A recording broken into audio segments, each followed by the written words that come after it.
Welcome to Psychology of Pilgrimage. In this episode, I am joined by John Eade, who is an anthropologist and emeritus professor at Roehampton University. It's an absolute privilege to be able to speak with you today, John. I think very rarely in a person's career do they get to sit down and have a conversation with someone who has been so influential. And you have been so influential on my work as well as the work of many in pilgrimage studies. In fact, your book with the late Michael Salnow, Contesting the Sacred, was one of the first pieces of literature that I read on pilgrimage studies. And so I'd like to speak about that a little bit later.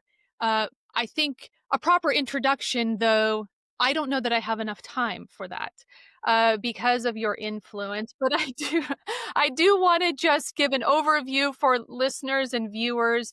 You have been in this field along with the field of anthropology for many decades, starting with academic training in modern history and social anthropology. You did field work in Calcutta on the social identity of the educated Bengali Muslim middle class, which then segued into your doctoral research on Bangladeshi identity politics in East London.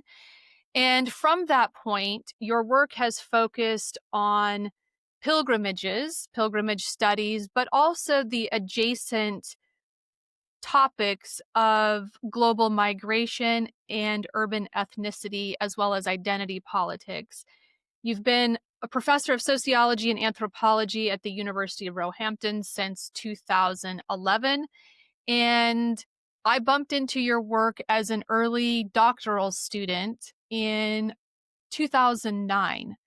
And so you have been sort of a looming legendary figure in my career. And I had the wonderful opportunity to meet you in Cambridge a few years ago, and you were as wonderful in person as you are through your writings.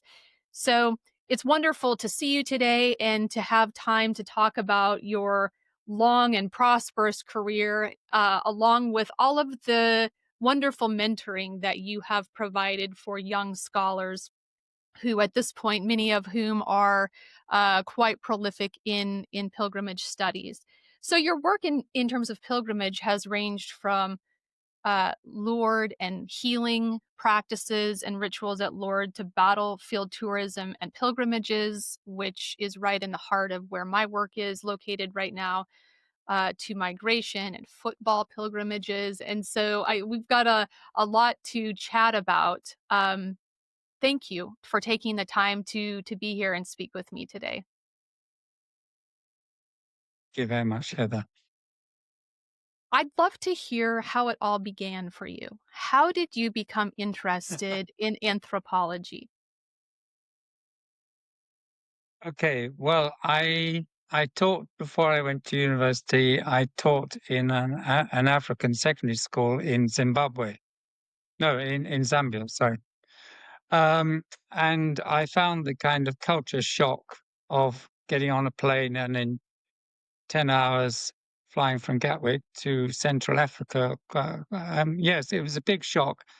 And teaching a kind of syllabus that was based around the Industrial Revolution in England uh, made no sense at all. So it made me really think about my background and how to work across cultural difference, really. And then the history degree was very good, but it was quite limiting and limited, but it was a great training, partly in terms of, really digging deep and avoiding, being careful about generalizations. But when I finished my modern history at Oxford began with the Roman conquest and then and ended in 1880. Because there was no real history after that. So, so I was heavily involved in the Oxford Catholic chaplaincy, and there's a very charismatic priest called Father Michael Hollings, who led the Lourdes pilgrimage group, and so that triggered two things. One was he said, "Well, look, if you want to stay, doing postgraduate work, if you want to teach in higher education, then why not build on your experience of being in Zambia and do a course that will enable you to kind of understand that more deeply." So I started the diploma in social anthropology at Oxford, and then the Oxford department was dominated by a guy called Evans Pritchard, who was called EP, and EP kind of pioneered anthropological research in Africa during the 1930s.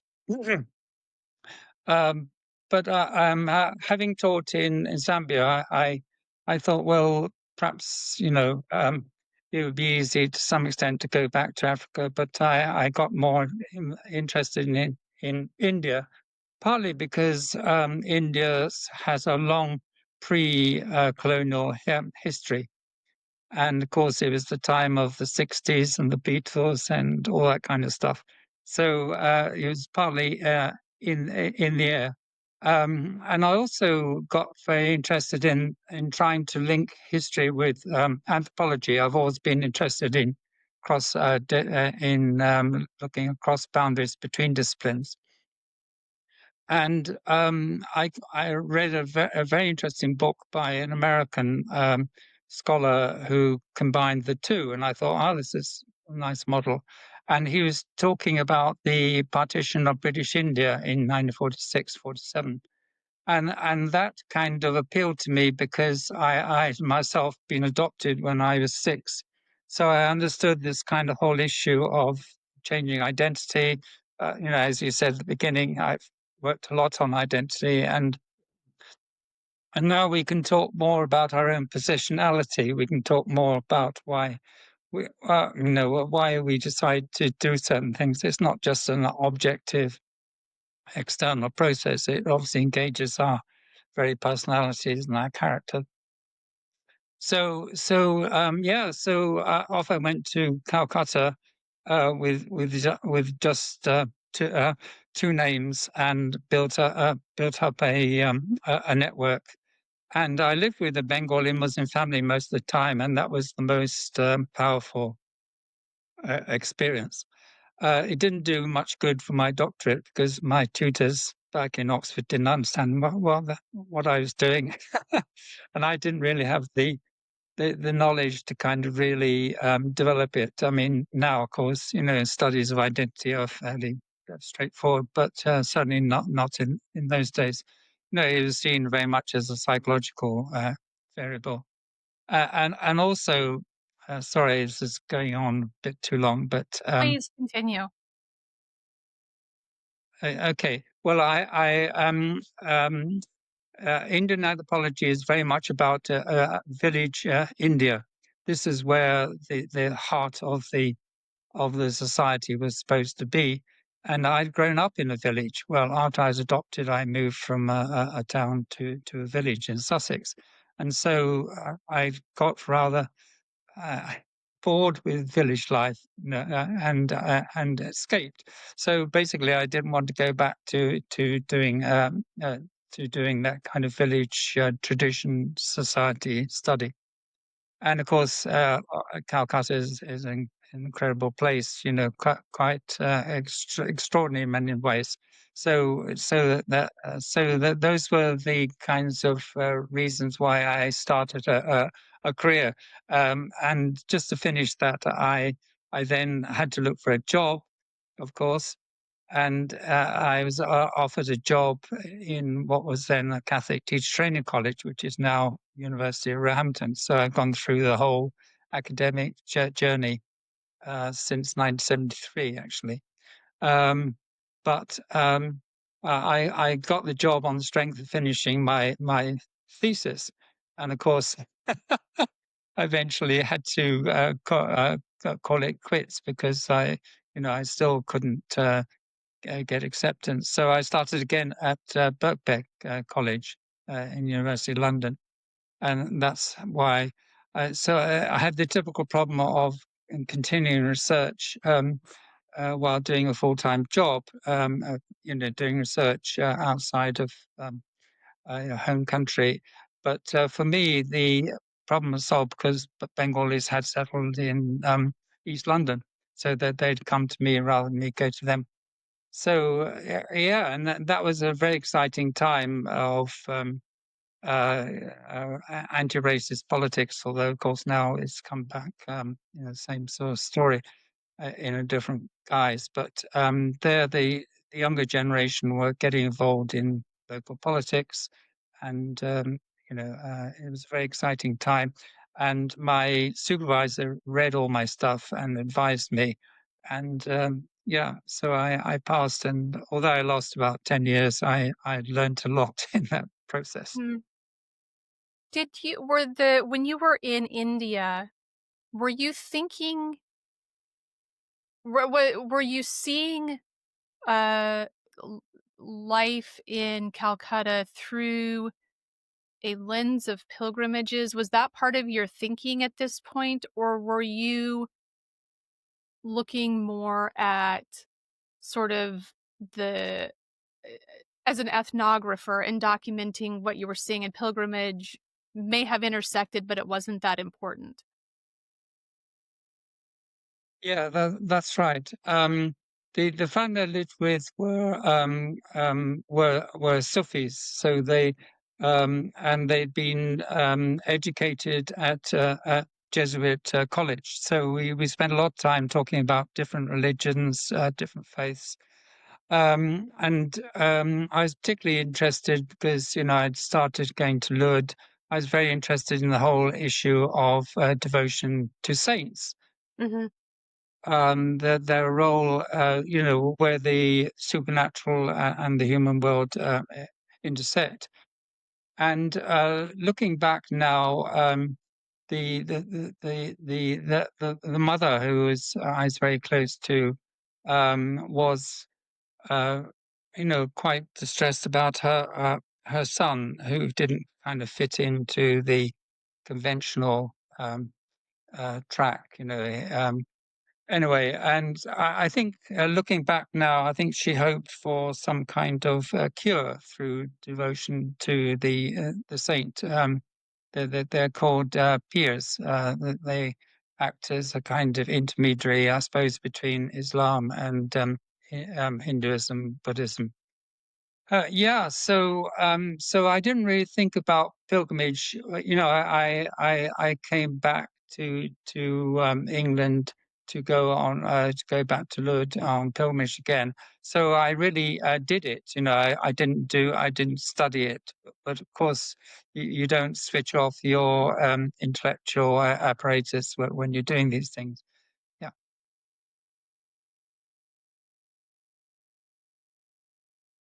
So you were initially looking at uh, devotion, ritual, identity. It's becoming clear to me how your focus on identity emerged from your own personal background as an adoptee to then living with a family who had multiple intersecting identities. Um, so I'm starting to see kind of the process that led to your later academic work in this area. And I'm wondering then the shift when you came back from India and you started doing field work at Lourdes, had you been to Lourdes up to this point, or this was a new experience? I started in Lourdes before I went to India. So Oh, I went okay. first in in '67, but then I went properly. I properly joined for the whole week in '68. So when I went to India in 1970, I'd already done two, 2 years. I Yeah. see. Okay, I didn't realize that you had had a number of years experience, before you came back from India. So what initially drew you to Lord?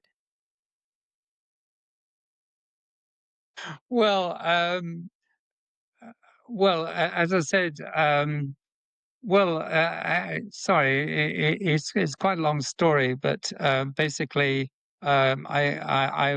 had a very close relationship with my history teacher, who kind of trained me to go to Oxford and that kind of thing. And then he became a priest. So I was very interested. Not that I wanted to become a priest, but I was very interested in what he was doing. And I went to a very Anglican college in Oxford.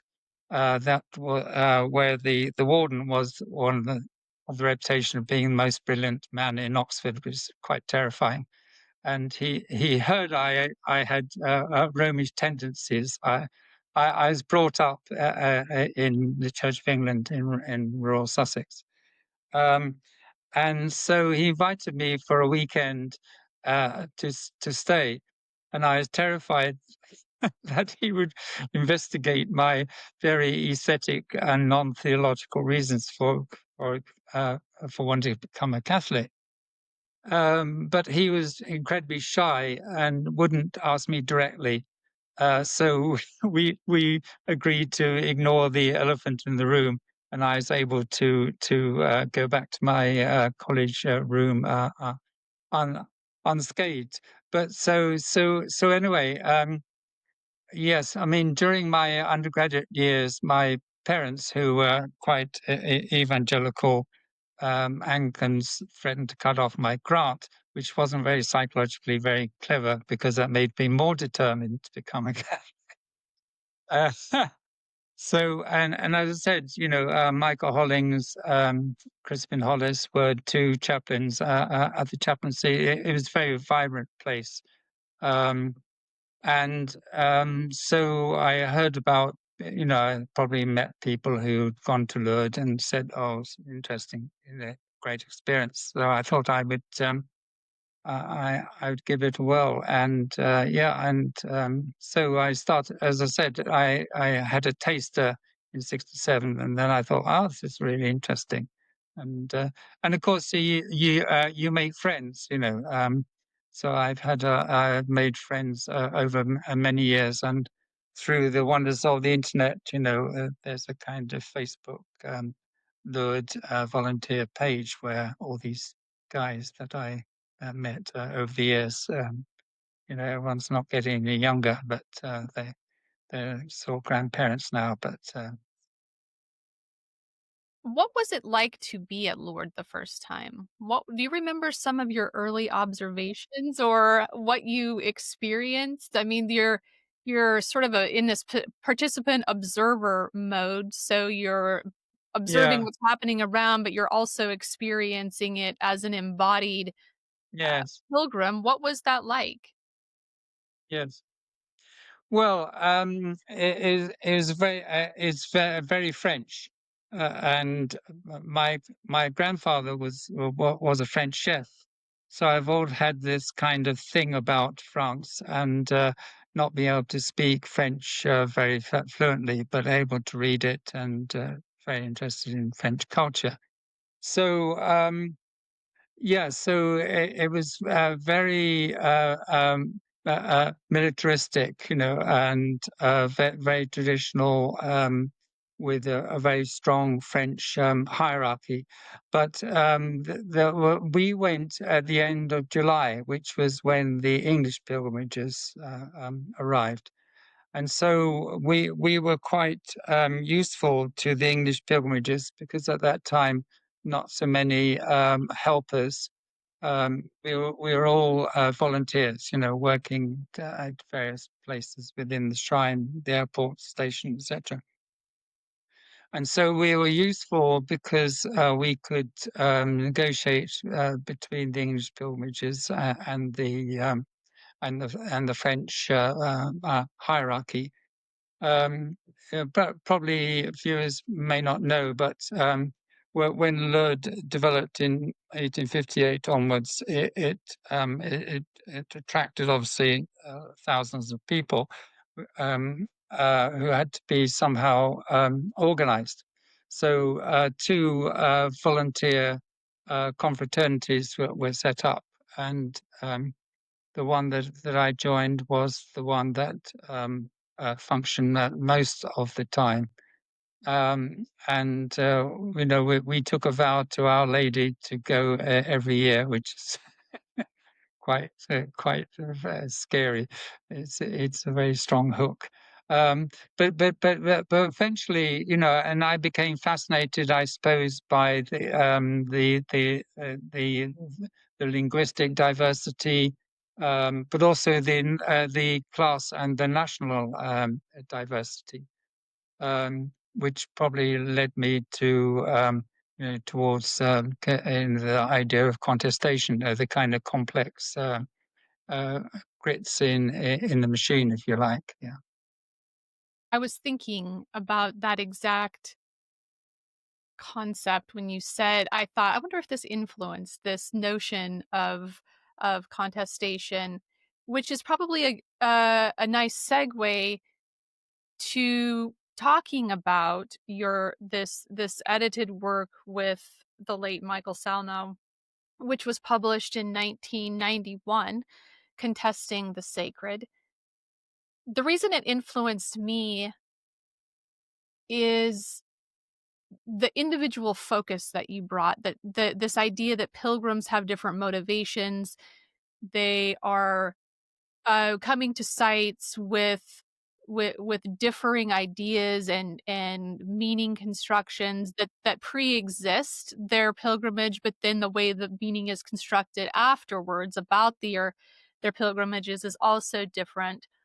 And this is in response, this volume, to the idea that was posited and uh, by Victor Turner, and then later his wife Edith Turner, about this idea of communitas. And I'm wondering if you can shed some light on what these two positions are and why the contestation is an important response to the idea of communitas. Yeah. Yes. I mean, Victor Turner did his field work. He did his anthropological field work in Zambia, actually, which and he did it in the 1950s. Um, so he was really trying to grapple with the inadequacies of the structural functional model of society, where people had clear um, roles and identities. And so he became very interested in the liminality, the idea that we can step outside of our everyday controls and divisions and etc. And this was an idea that had been already established by Arnold van Gennep back in before the First World War, where he talked about transitions, from one status to another. The obvious example would be marriage, where you're no longer single but married to, and there's a ritual that celebrates this transition. So he adapted that to pilgrimage, where he saw pilgrimage as an arena where people could be free to celebrate their universal uh, humanity. And of course, in many respects, this fits in with church discourse, with religious discourse, I suppose, of the idea that we can somehow link the earthly with the divine, and transcend all our various differences. And clearly that was one aspect, but my experience of working in Lourdes made me very aware that that was only one side of it, because all the kinds of almost kind of celebrations of difference at Lourdes. So, with the flags and the badges and all the other minutiae, which, as besides linguistic difference, as a kind of pan-European, now kind of global shrine site, really. Um, and so anyway, as I said, I began in '67.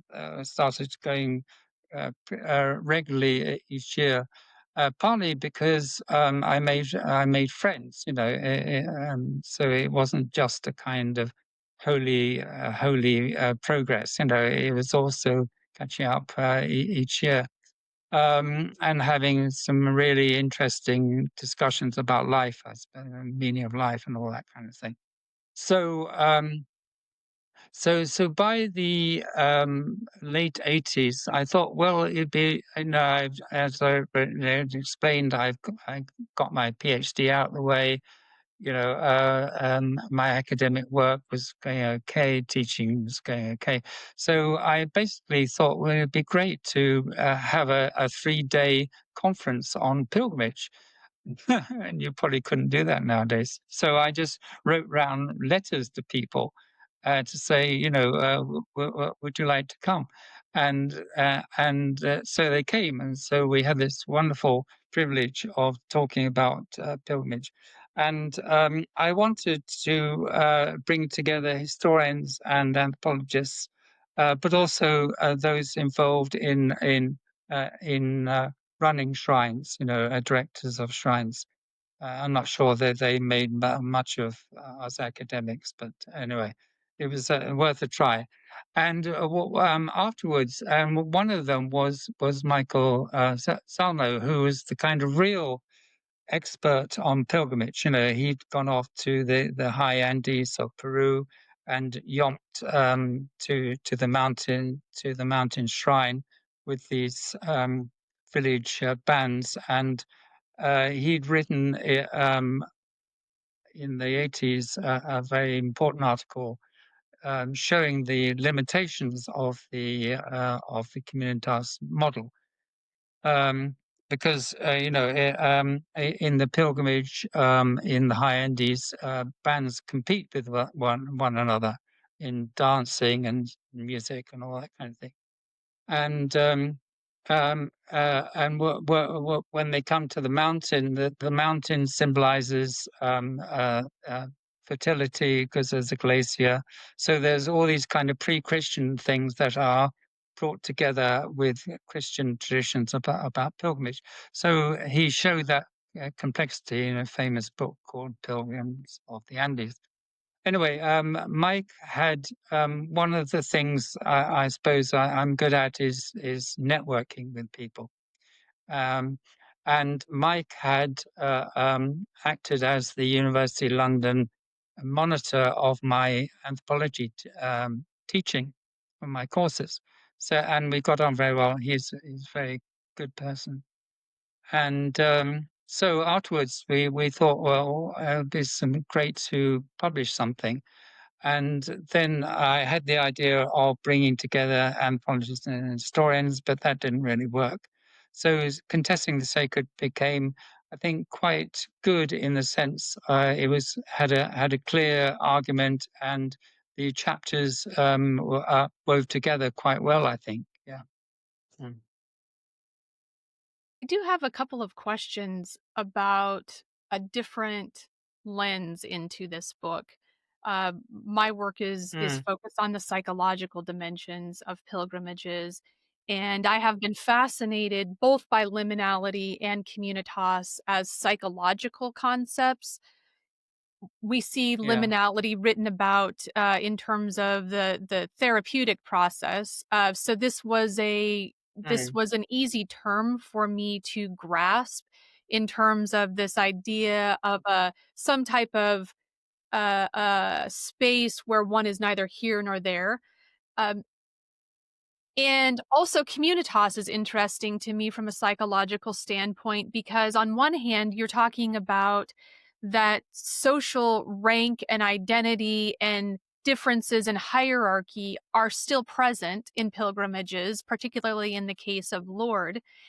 And from a psychological standpoint, it does seem that there is a universal psychological process that's occurring, which is that the pilgrim has some type of internal quest for meaning or a quest for transformation. And so I'm wondering if this concept, which I don't know that it exists, but I'm putting it out there today for you to respond to around psychological communitas that perhaps what could be happening that may unify the pilgrims is the internal process that each is experiencing, even though the iterations are different, that there is a common psychological set of processes around meaning making and around some type of motivation to connect to something greater, a God or religious truth, but also one another, that maybe this communitas can be understood through a psychological perspective and not necessarily an anthropological or social identity perspective. Mm. Yeah, yes. I mean, I think this refers to the desire to communicate across difference. Um, and I suppose anthropologists dig deep into that complexity, and also the ambivalence. That Mhm. is not a straightforward process. Yes. So I think the kind of rich diversity of thinking about why we're doing things is integral, really. Um, and also, yes, I think clearly Lourdes pilgrimages can be very deeply emotional. Mm. Because they really tug at the heartstrings, and I suppose Lourdes. Why I suppose become particularly interested in Lourdes was this issue of coping with health and illness, and not just physical health and illness, but also psychological health and illness. Um, and I suppose also this whole idea of miracle, which of course is incredibly controversial.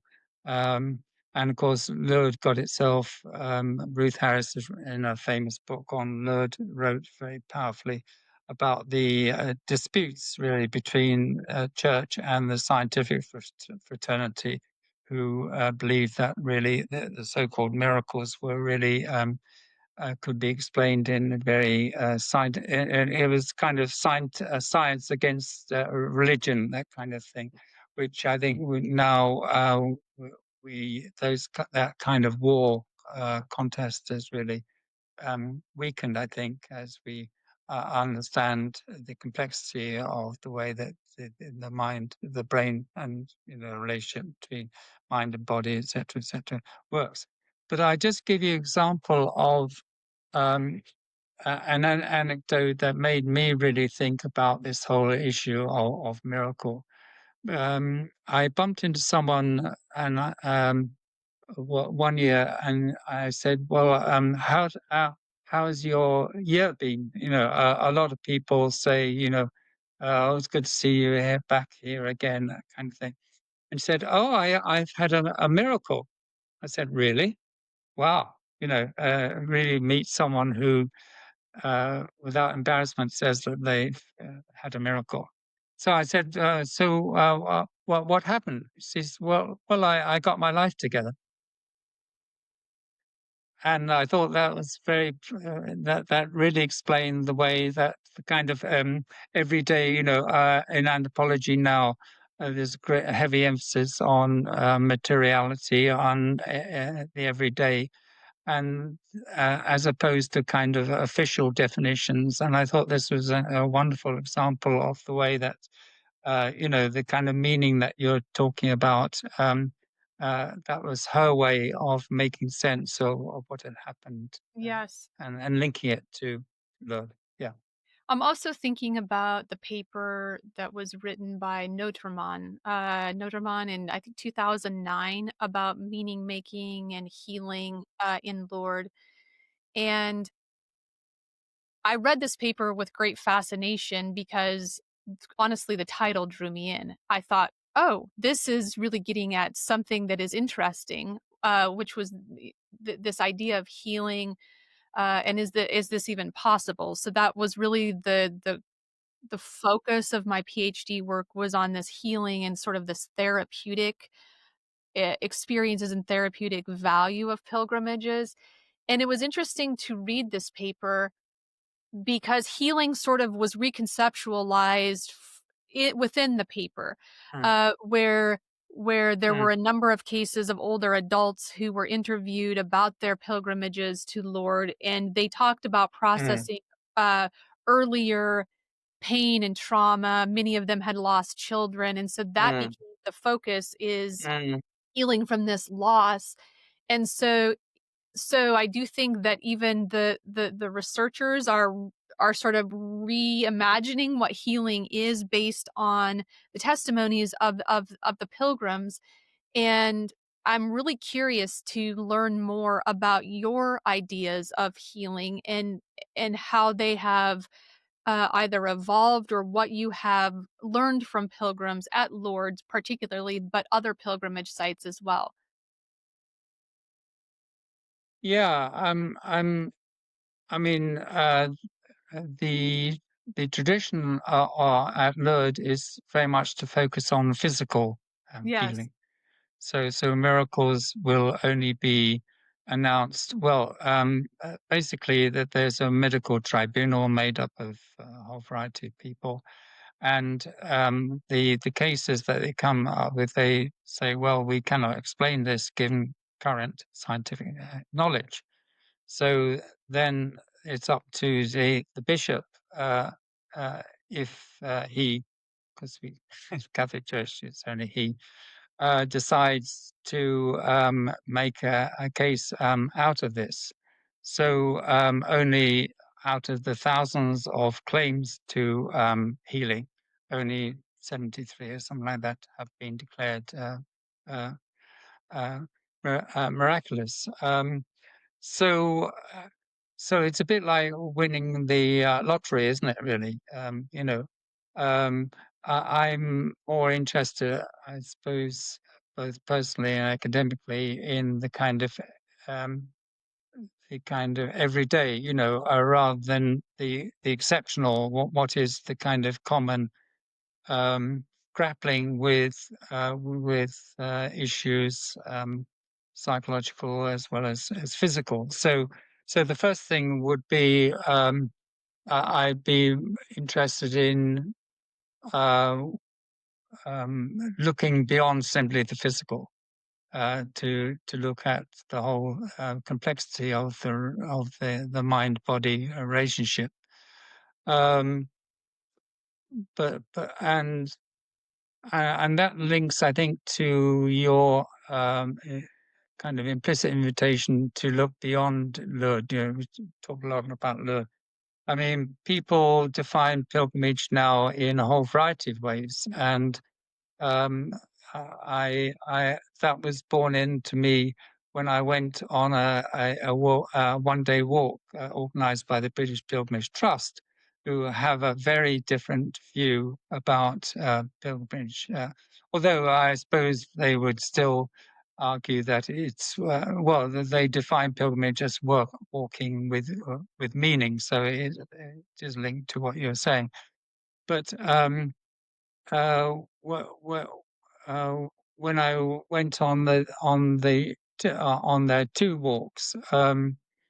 It just reminded me of how eclectic pilgrimage has become.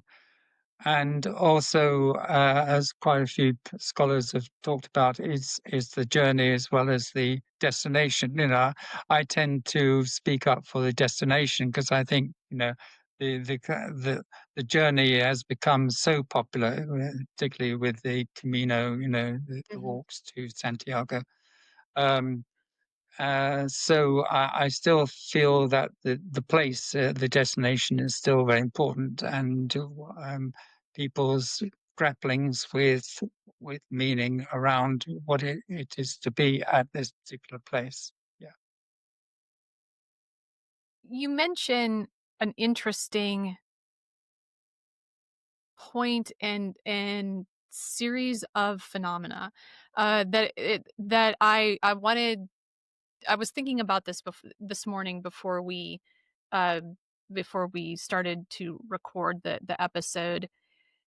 It's interesting, I think, to see pilgrimage pilgrimages are growing exponentially in Britain. And Mm.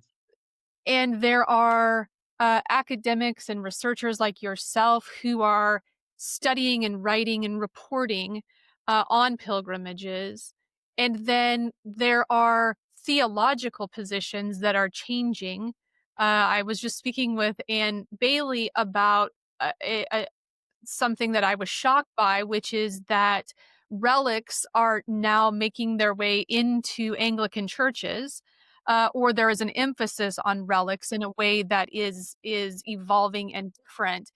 And it's interesting for these pieces to be coexisting, where it seems like the academics who are writing about the vast array of pilgrimage phenomena are actually influencing the practices of pilgrimages in near real time, where so there are academic publications reporting on the increase in pilgrimages. There are uh organizations like the British Pilgrimage Trust that are sponsoring pilgrimages with academics like yourself, uh, taking part in pilgrimages, and then you're reflecting and writing about those and being interviewed about the experiences. And then practices are changing as a result of the writings, the publications, and the practices. So, what has that been like for you?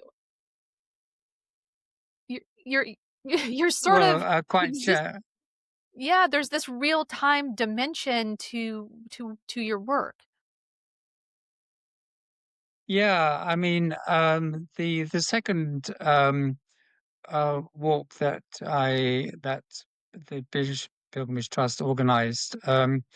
We went to Winchelsea, which is an amazing place, um, with an enormous church, and um, uh, um, uh, over lunch we was lying in the churchyard. It was a nice summer's day, and I mentioned to one of the walkers that I'd been to Lourdes, and there was a distinct chill in the air because I clearly touched on this kind of anti institutional religion, that inspires a lot of people. And I didn't want to make a point, but I just thought this is very interesting.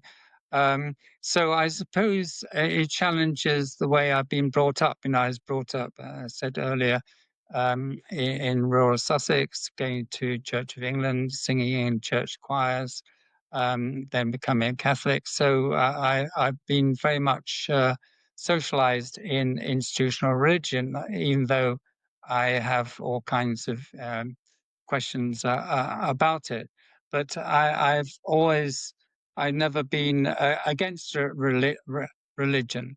So I think a lot of people now want to go beyond institutional religion and talk about spiritual pilgrimage, and the language, the discourse of the spiritual fascinates me because it means so many things to so many different people. let alone other religious traditions. I just wanted to mention that as Yeah, well. yes. I recently spoke on this podcast with Dr. Kieran Shin, who challenged my thinking around pilgrimage practices and pilgrimages outside of the context of a greater spiritual practice. That pilgrimages on their Hmm. own, particularly as we are conceptualizing these journeys in Western traditions, with a focus on health and well-being, that the pilgrimage is some type of health and well-being quote unquote intervention in and of itself, is not is not helpful. And Dr. Shind was saying actually it's the set of spiritual practices that exist, it's an all-encompassing framework, that pilgrimage is part of something larger. And this challenged my thinking because I have gotten caught up into this idea that pilgrimages on their own are Mm, healing endeavors, or they can lead to greater health and well-being. And while that may be true, I'm starting to change my view that pilgrimages are one portal into greater health and well-being, and that it is the entire system of spiritual practices and devotion that actually may be where the health and well-being can be found. Um, mm, what are I think that may be a little bit what you're getting at with these one-day walks versus a lifestyle of spiritual practice or a religious devotion, and where there may be some tension between the idea that a one-off pilgrimage is going to lead to a dramatic result in terms of health and well-being. mm. Yeah, I mean, clearly, walking is now soon to be good for you. So I Yes. Who suppose, knew? Who uh, knew? Walking was good for us. yes. So I've always been interested in. I mean, for those going to Lourdes, the journey is not very important. It's really the place. Mm, So, as I said earlier, the kind of current emphasis on the journey and walking as a key. Often, in walking is given the kind of highest status, isn't it? And as hard, this whole notion of kind of penance, working hard is good for you. So if you go in a taxi or go by coach or fly, then it's not seen as proper pilgrimage. So I suppose anthropologists are rather elusive, really, because they always say, well, yes, but, what about this and what about that? So I suppose I'm interested in the ways that people use the term pilgrimage and the whole variety of meanings it has for them. But going back to walking, I was obviously fascinated by why people had turned out. And the first one was the most powerful, I think, because we walked from a Wiltshire village to Avebury Henge, which is the less famous of the henges. Stonehenge nearby is the most famous, of course. So I was really fascinated why people had turned out on a rather windy, wet day, for this one day walk. And of course, I couldn't interview everyone, but there seemed to be some kind of, people coming for all kinds of different reasons. And if I studied it as a proper, well, whatever you mean by proper fieldwork situation, I would contact everyone afterwards and ask them well, why did they go and all those kinds of questions. But yeah, I mean, clearly people what I could at least understand superficially was that people had come uh, for for uh, for a whole variety of reasons. That there was one person who clearly was a journalist who wanted to write about the experience because she thought that it was an important sign of the times.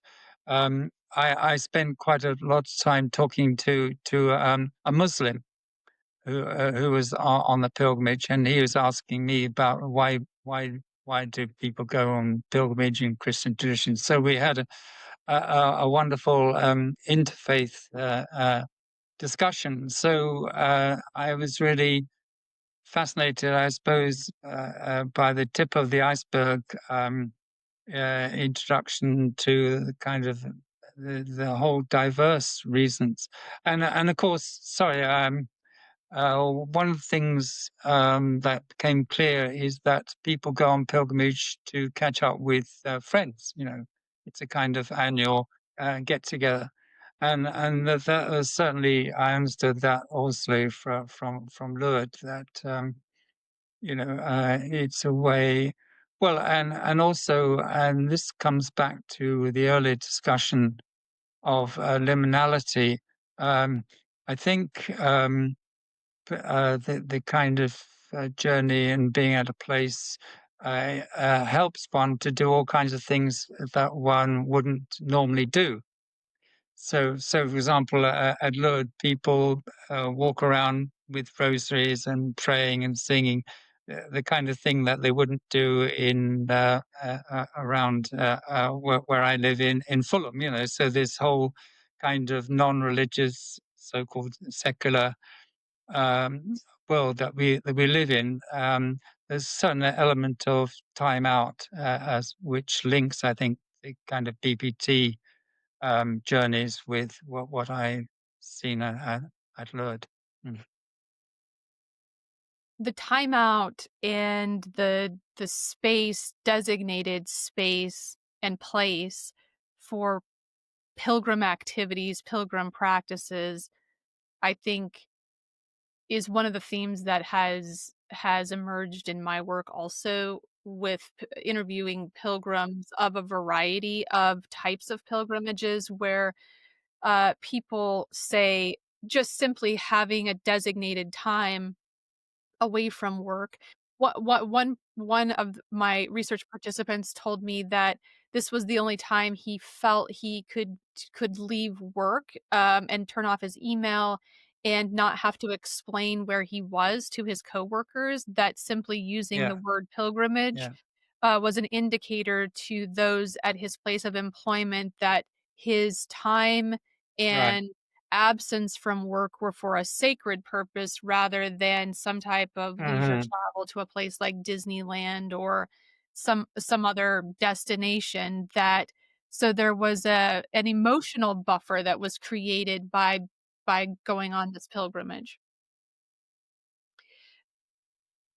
Did the I'm curious about did the Muslim person that you were speaking with on this one-day pilgrimage, did he identify as a pilgrim? Was that something that was readily available as you were talking, that he said, "I'm a pilgrim," or, uh, what were some of his motivations for going on this walk? Yeah, yes. Well, honestly, I can't remember now, but I mean, clearly, it raises though the tricky issue within Islam about pilgrimage. Because Yeah, many would say you can a pilgrimage only involves going to mm, Mecca, yeah. but uh, I'm not sure whether I explained my involvement in Calcutta because if I did, I would raise the whole issue of devotion to saints' shrines, which can be very controversial because these shrines have been attacked and pilgrims going to them have been attacked. So it's a very contested Yes. example of pilgrimage. Yeah.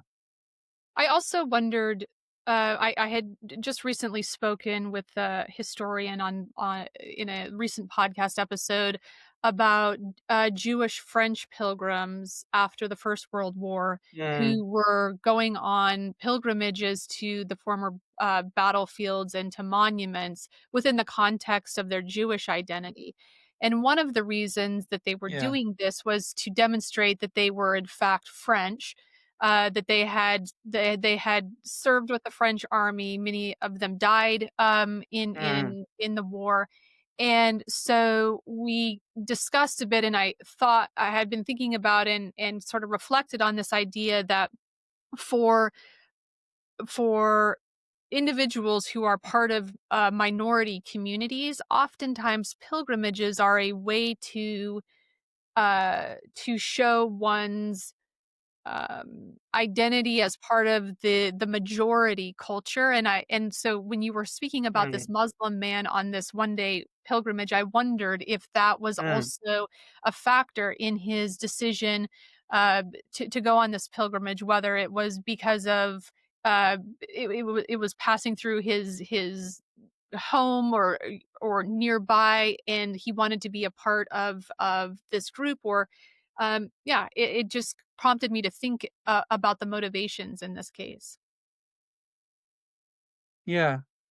Yeah, I mean, as I say, we're just chatting, and it's some time ago now. So, but it certainly raises the whole issue of the English landscape being re envisioned. I've Yeah, written. I got fascinated by a piece of doctoral research undertaken by a Dutch scholar, Dutch Muslim scholar, about a shrine appearing in the Midlands. A Muslim shrine, and that really fascinated me. And then it led me to realize, of course, there's a Hindu temple in the Welsh countryside that also serves a similar purpose. mhm. So the kind of current populist, anti-immigrant rejection of newcomers, with some kind of notion of an authentic, um, pre-immigration history is clearly very different from this kind of process, which I'd regard as responding to change and and reflecting the kind of cultural diversity of Britain. Yeah, and there's another example actually. There's a Hindu puja where the effigies of the saints are solemnly put into the River Mersey in Liverpool, and so again, the kind of the famous song "Crossing the Mersey," it really raises the whole kind of reimagining of the same place. The reimagining of place and the linking of disparate groups of people was a focus in your book with Mario Cottage, Military Pilgrimage and Battlefield Tourism, which I'm going to plug Yeah, here. It's one of my yeah, favorite books. yeah. And the reason that it's you both, as the editors as well as the chapter authors, did a fantastic job of demonstrating how widespread pilgrimages are, but in some cases sort of under the radar. They're occurring within particular contexts, and we're not necessarily attuned to these contexts.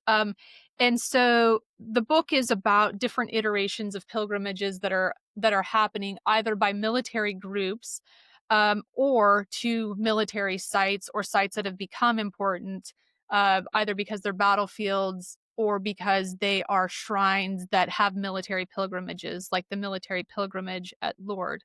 One of the most interesting chapters in this book is the chapter on K4 soldiers as pilgrims, and the Mm, the different NATO groups that are coming together to go on this Mm, pilgrimage. And so it yeah. a very fascinating chapter and look at how pilgrimage can be a unifying set of practices for Mm, people who don't necessarily share the same meaning of the practice, and mm, particularly kind of mm, this multinational type of pilgrimage situation that is mm. happening in a number of places, and you focus on reconciliation and commemoration throughout the book. I did want to focus a bit because I'm sitting with the subject matter expert here on Lourdes and the military pilgrimage. I'd love to hear your thoughts about this particular pilgrimage and what you have observed and experienced as a person who has taken part in the military pilgrimage to Lourdes. All right. Yeah. No, I haven't taken part in it, but You a haven't. I very thought good you were a friend of mine. participant. Okay. I apologize. No, no, no, that's okay. No, no, I was put onto it by one of the by the brother of a very good friend of mine who had they both come to Lourdes, and Jonathan had become a commander in the Royal Navy. But also he went regularly on the military pilgrimage, and I because it takes place earlier in the season than the time I go. I thought, wow, this is amazing, and of course, my instinct was to say, well, why should soldiers and all that lot sort of march around Lourdes? It seems a bit odd. Um, so really, Jonathan put me onto this, but also, it linked to obviously, like yourself, many years of visiting the battlefield sites in northern France and Belgium, and of course Auschwitz and all that. So obviously, there are all kinds of links actually. And Mario Katic is himself a refugee from Bosnia. So he escaped. His mother took him out at the age of 13, where his brother was killed during that awful war in the 1990s. So I suppose we both kind of emotionally are related to this theme, and so that led me to read about the kind of the origins of the pilgrimage of the NATO pilgrimage to Lourdes, and and of course is bound up about um, trying to heal the wounds of both the First World War and the Second World War, and particularly the Second World War because France, as Germany, as you know, was divided between the occupying powers, and so the French area around the Tsar led to the French army chaplains working with the German army chaplains to organize a pilgrimage to Lourdes. And of course, it was all about, the kind of the church as a kind of intermediary, I suppose, leading to a kind of rehabilitation of Germany after the Second World War. As in the chapter that I wrote about, I think 1956, when there was a kind of joint Franco-German pilgrimage where with the generals and all the soldiers, everyone came together with the church kind of blessing and the so the kind of secular and the sacred were intertwined, and then of course as you mentioned, it's become much broader. So um, representatives will come from Africa, and so it's not just a Franco-German issue nowadays. Yeah. It is, I think, an example of the long history of pilgrimages in France and how they have evolved, and there seems to always be a political element to pilgrimages, which I find fascinating, given Yeah. the strong focus on the separation of church and state. Um, the military pilgrimages are very interesting, and uh, I have attended a number of military commemoration ceremonies that are inside churches, and so it's just a fascinating synthesis Mm, of church and state mm, and sacred and secular and political all fusing together in these pilgrimages, and I think Lord is probably the biggest one of these pilgrimages. Maybe it's the biggest military pilgrimage in the world. I'm actually, I think, next summer going to a military pilgrimage, which is at a Marian shrine in Slovakia, which is the my great grandmother's hometown. I just learned that there's a military pilgrimage at this particular Marian shrine, and so this is becoming a really big area of interest of mine because I just was not aware of the extent to which military units and organizations and governments were fusing this military pageantry with religious practice. yeah, yeah.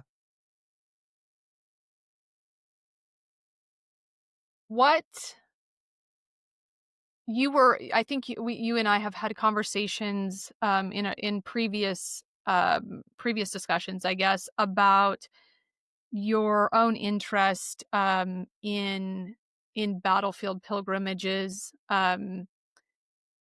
and your personal connection to France with your grandfather being Mm, a chef. mm. Um, have you visited a lot of the battlefields in northern France? Is that something that is of interest to you, or has your work mainly in France been focused at Lourdes? No, I've well, again, it's quite a long story. In growing up in rural Sussex, every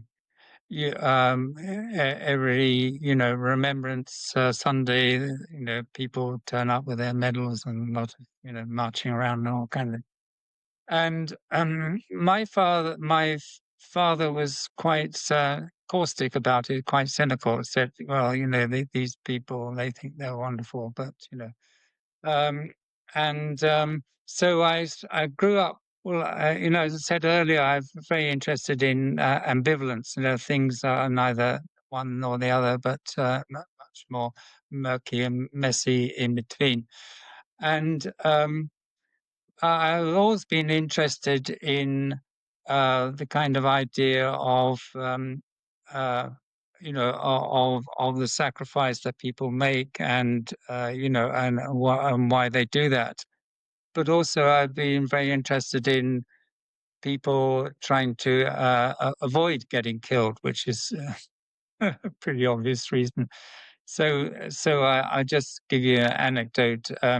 The the the the gardener of the local vicar was in the Eighth Army, which was the British Army, Allied, South African, Indian, etc. That fought across North Africa. And so I said, "Oh, you were in the Eighth Army, were you?" He said, "Yeah, I played a lot of cricket." I said, "What?" He said, "Yeah, well, the generals didn't want to waste me, getting killed, so I was involved in morale support, playing cricket for my regiment." And so my youthful idealism, was rather shattered, and so so I've always been intrigued by, you know, um, the reasons and the complicated reasons, really, of of why people do things, and why would people volunteer, to actually go and put their life in danger.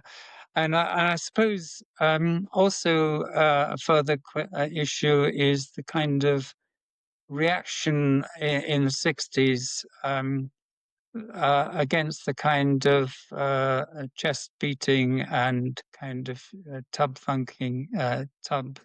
drumming, that was going on after the Second World War, that this was a great Mhm. thing and Britain came out on top, blah, blah, blah. And there was this famous show called Oh, What a Lovely War, which made into quite a successful film. And it reflected this kind of cynicism or skepticism about the heroism of war.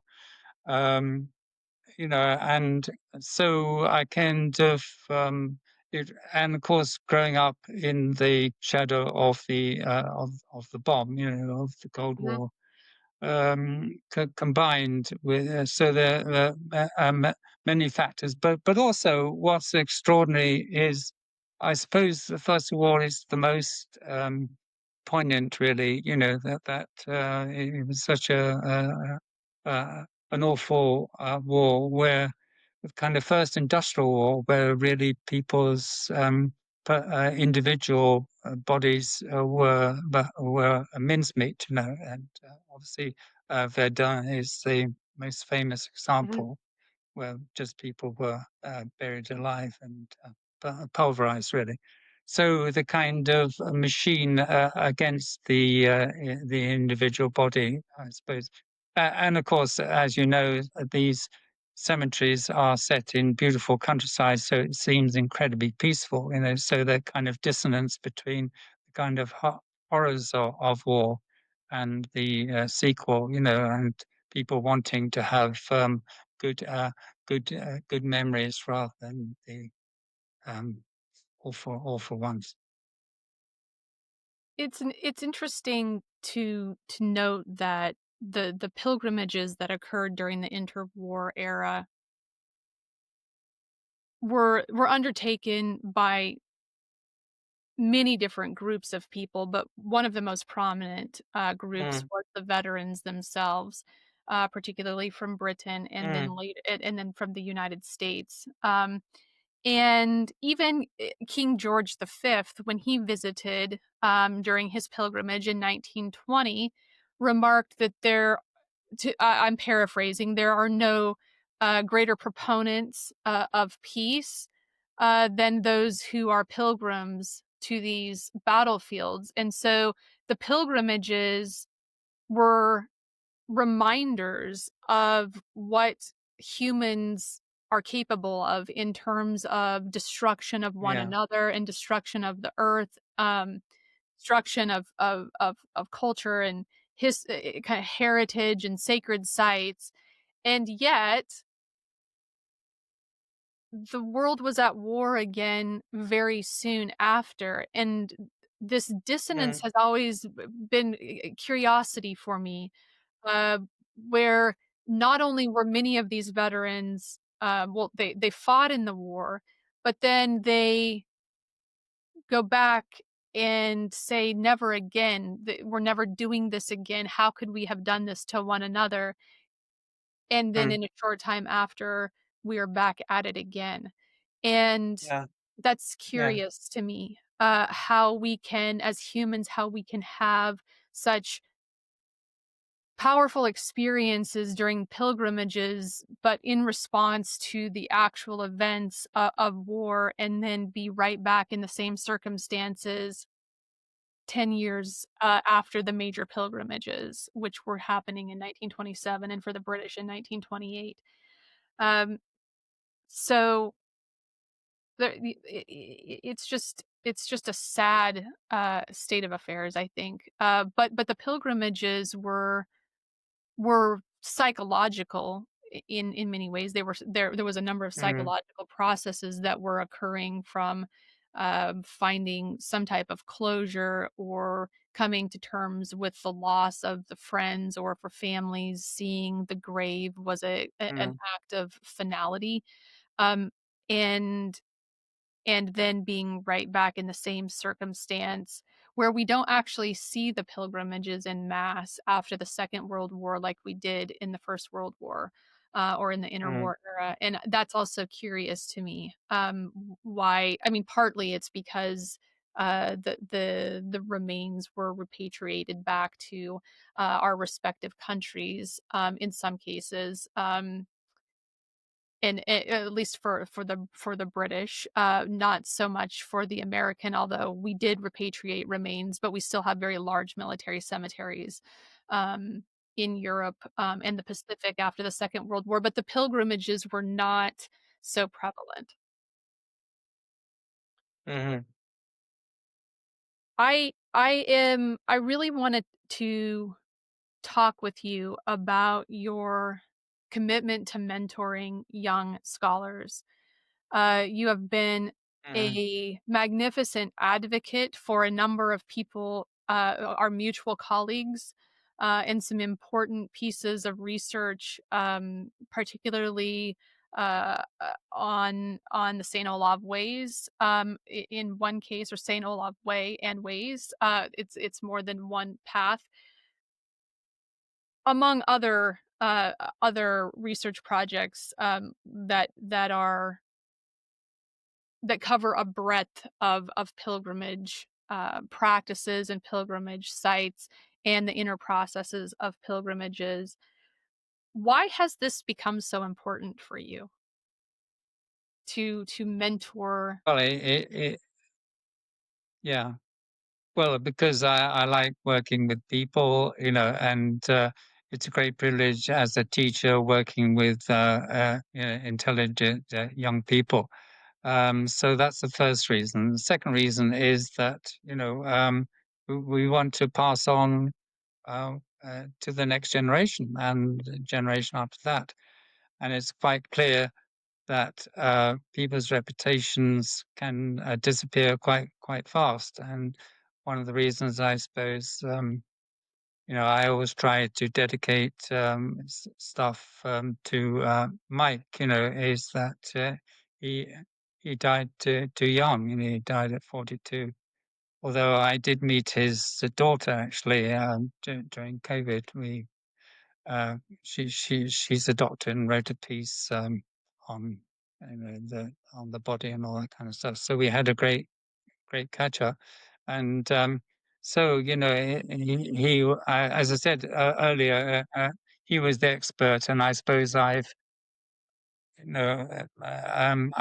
ridden on the back of his pioneering work, really. Yeah. So trying to work with younger people is absolutely vital.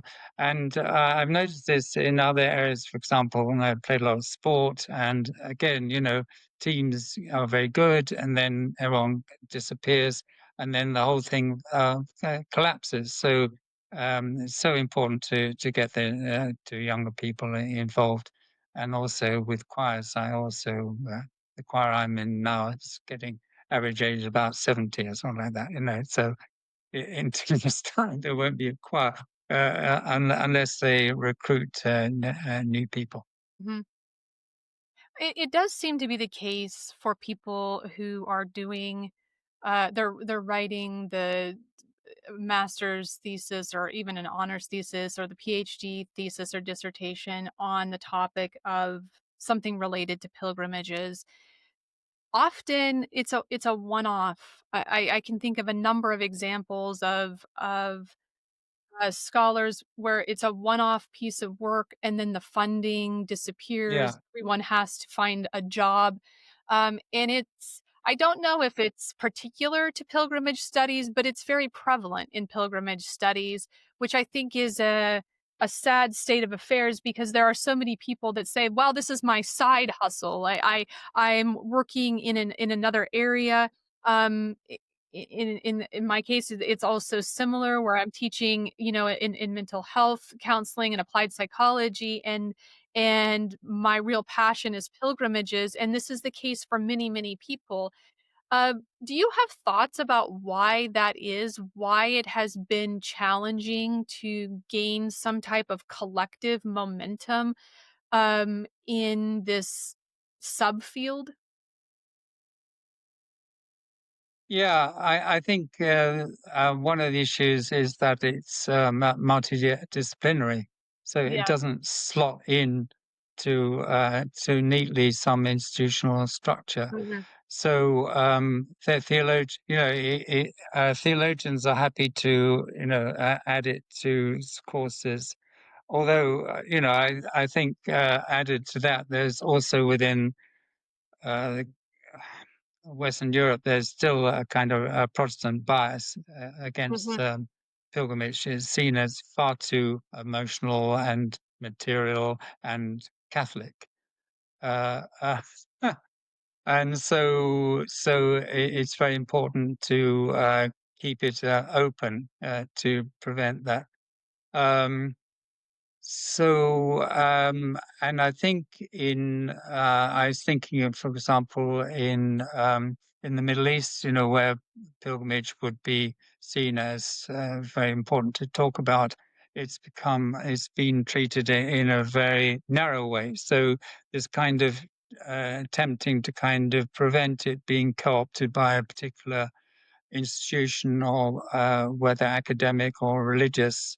Um, uh, it's very important, but there's a price to be paid, which is the price that you've just described. So for example, in India, where there's four great world religions coexisting, pilgrimage is involves millions of people. And as you say, there are scholars who work on it. But to teach pilgrimage at a university would raise all kinds of issues about secularism or um, politics, the identity of India, etc., etc., etc. So it's a very hot potato that can't be easily cooled down, I think, which makes it Yeah. so interesting. Yes, it does.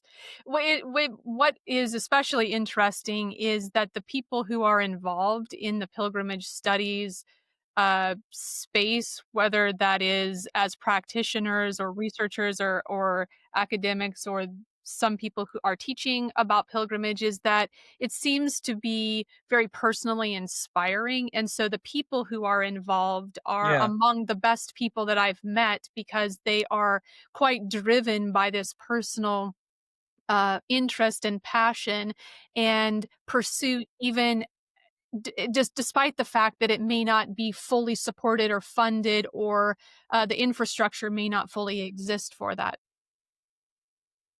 I've got one last question for you, John, and it has to do with something that you said at our Cambridge conference a couple of years ago.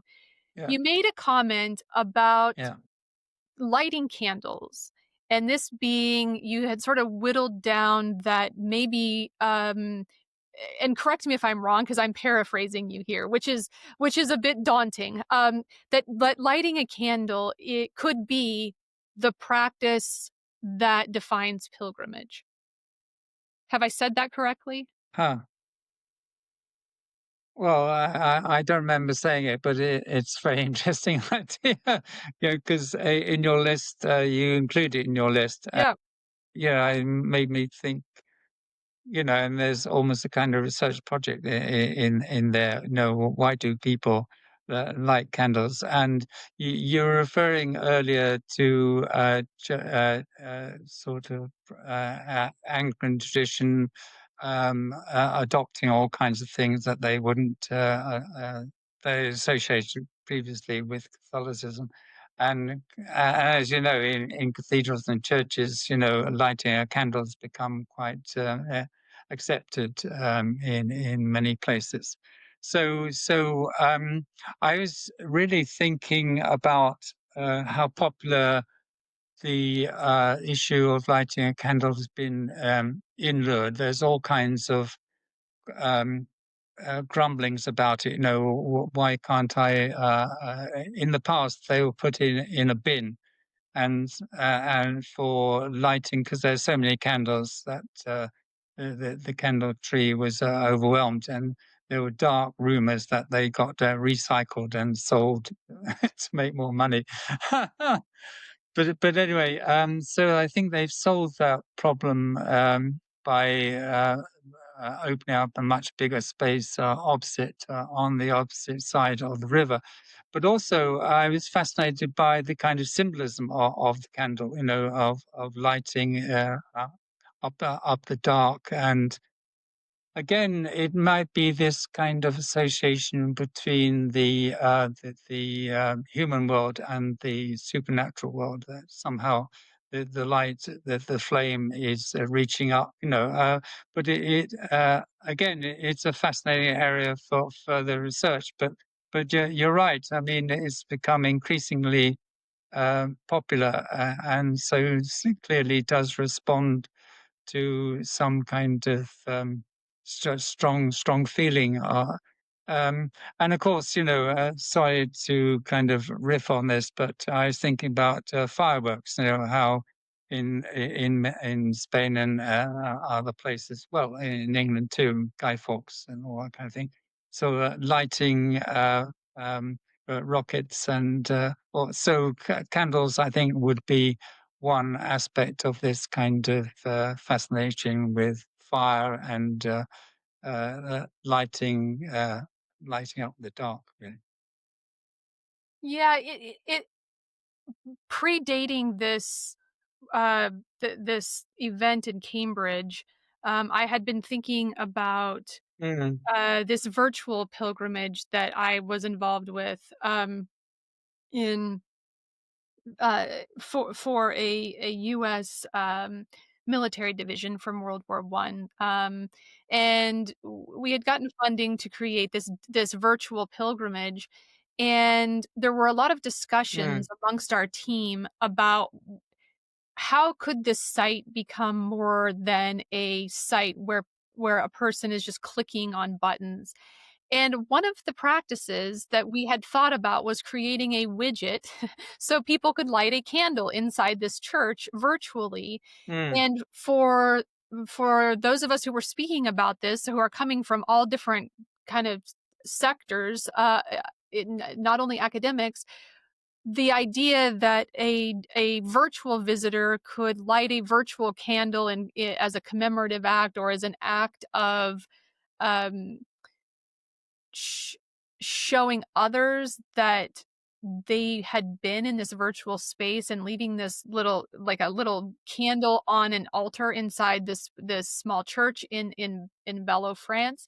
That was the act of pilgrimage. So I think this is what piqued my curiosity when right. you said this, because Yeah. there's something inherent in this act, even virtually, that signifies that the visitor is different than a virtual visitor, that they maybe are becoming a virtual pilgrim, and that the visit to this virtual Yeah. space was a pilgrimage. Yeah. I think that's really interesting. I mean, for Um, as you know, the anthropological tradition has been very much driven by the emic tradition. So, you know, if it means something to someone, then that's what we focus on. So it'd be really interesting to explore with people, you know, why they're doing uh, Yes, uh, what they're yes. doing. Maybe this is a future volume, the candle lighting in the pilgrimage traditions. Uh Yes, why not? what are I said this was the last question, but I actually have actually a real last question, which is what are you working on at the moment, and what are you looking forward to in the next few years as it pertains to pilgrimage studies? Well, yeah, in answer to your question, I wrote down lots of things. Yeah, so one of the things obviously is mentoring and publishing and keeping keeping the flame going, if you like, to follow the analogy. But also, as you know, I've always been interested in new areas, and one of the areas that I was very interested in was sound, and singing, because I've been singing all my life. So at the last European Association of Anthropologists conference, we did two panels on pilgrimage, and talking to Kinga Povadak, who's a professor in folklore studies in Hungary. I said, well, people talk about landscape and all kinds of scapes, but no one really talks very much about soundscape, and it seems integral to. So I'm looking forward very much next month when you're involved as well, and exploring this whole area. And it's very interesting. Again, why absence? For me, absence is just as interesting as presence. And in some respects, it's more interesting. That presence is Mhm. pretty obvious, but so the reasons for this absence, I think, are one of the issues I want to think more about. And again, I think it may refer to a kind of Protestant tradition, of kind of paring pilgrimage down to very specific things, and so music and all these kinds of aesthetics. It goes back actually Yeah. to the story I told you about meeting the warden of Keble College. Mhm. That the reasons I became a Catholic were not theological; they were more emotional, psychological, Mhm. aesthetics. So the aesthetics of religion and pilgrimage, I think, really interest me. Yes. Thank you for your time, for your generosity, and for your long legacy of contributions in pilgrimage studies, and support across one of the things we did not get into talking about, but you and I have spoken about before, is the great care that you have in ensuring that um, young scholars or scholars, period, who um, are not native English speakers and writers, their work and their Mm, perspectives are also yeah. brought to the fore, and I really admire the stance that you have taken in that area. Well, it's been fun, John. Yeah, great fun.